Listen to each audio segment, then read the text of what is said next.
Rightly explained.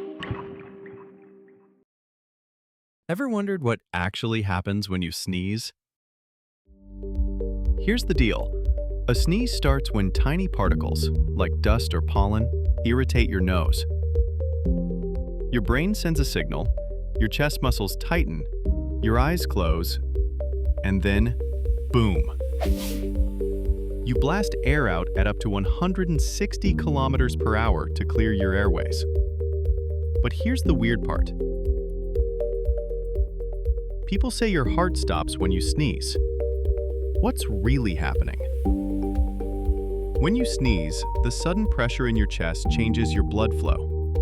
This makes your heart's rhythm briefly pause or skip a beat. It doesn't fully stop.